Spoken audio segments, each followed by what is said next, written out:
Hello mga kakusina! Ako po ulit si Ate Angel ng Kusina ni Angel, and for today's video, gagawa po tayo ng dessert recipe na talaga namang usong-uso, lalong-lalo na kapag bare months na. So ito po, naglagay lang tayo dyan ng 836 grams ng fruit cocktail. Nasa sa inyo kung gusto nyong damihan, doblehin nyo lang yung mga ingredients na sasabihin ko.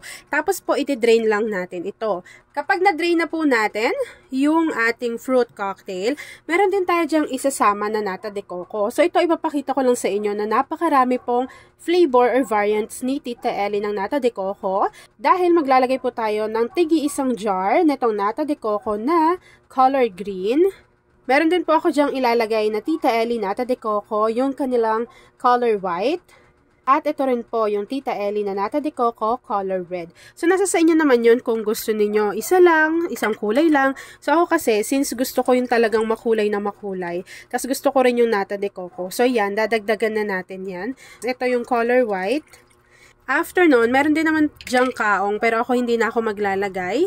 Dahil tamang-tama na yan, diba? Paskong-pasko yung kulay. Merong pula, green at puti. After po natin mailagay lahat ng Tita Ellie, nata de coco, i-drain lang po natin yung kanyang pinaka-syrup. Set aside natin to, then gawin na po natin or i-ready na natin yung ating mixing bowl. Isalin lang natin to dito lahat or i-transfer po natin yan. Tingnan nyo naman, napakaganda ng kulay. Kapag maraming kulay talaga yung inilagay nyo dyan, nakaka-alo siyang kainin.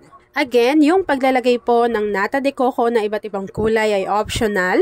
Nasa sa inyo na kung isang kulay lang yung ilalagay ninyo. And kung gusto nyo namang maglagay pa dyan ng kaong, wala pong problema, pwede po kayong maglagay dito sa ating mixing bowl. After nyan, maglalagay lang din tayo dito ng 1 can or 380 grams itong Marie Condensada. Dapat po yung ating condensed milk ay chilled overnight para po after nyo itong mailagay, konting palamig na lang sa inyong ref, pwede nyo na siyang kainin.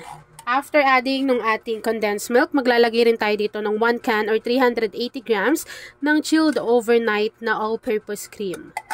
Mas better talaga na chilled overnight to para po, kagaya nga ng sinasabi ko, mabilis nyo na lang siyang ma-enjoy. Sobrang dali lang ng dessert na ginagawa natin. Actually, paghahalu-haluin nyo lang yan, nasa sa inyo na rin kung ano pa yung mga ilalagay nyong iba't ibang ingredients.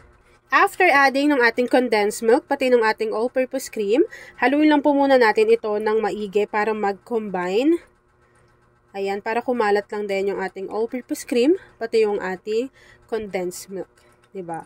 Para maging malasa na yan. Grabe, nakaka-excite kapag ganitong dessert yung ihahain mo sa lamesa. Lalo na, diba, magpapasko na, bagong taon. Bagay na bagay talaga to. Even sa birthday, diba, hinahanap din to. At madalas, ito talaga yung dessert na pinanghahanda sa kahit anong klaseng okasyon. Pwede kayo dyang maglagay ng keso para po mabalanse yung lasa. Kasi diba yung keso medyo maalat siya. So ako po, hindi na ako maglalagay ng keso. Ang ilalagay ko lang po ay konting asin. As in, konti lang, pampabalanse lang ng lasa dito sa ating dessert recipe. So, ito po ay buko. Pinakayod ko na yan. 2 piraso po iyan. Pero pwede nyo pong damihan lalo na kung buko lover kayo. Kapag maraming buko sa lugar ninyo, bagay na gawin nyo na po agad-agad yung dessert na ito. Kasi dito sa amin ngayon pa lang from 25 pesos ngayon ay 30 pesos na ulit yung ating buko. Ilalagay lang natin to sa ating chiller ng ilang oras hanggang sa medyo kumapal pa yung consistency ng ating cream. And then after po nun, ipapakita ko na sa inyo kung ano yung natapos nating easy dessert recipe. Ikaw ba, kakusina, saan mo to nilalagay? Sa freezer or sa chiller? I-comment mo na yan sa ating comment box section. And lagi mo rin bang hinahanap-hanap to sa mga handaan? I-comment mo na yan at say hi, Angel, kung isa ka sa dessert lover. At ayan na nga mga kakusina, once na kumapal na po yung consistency ng ating cream, ayan grabe, sobrang creamy. So this time, pwede na po natin yan i-enjoy.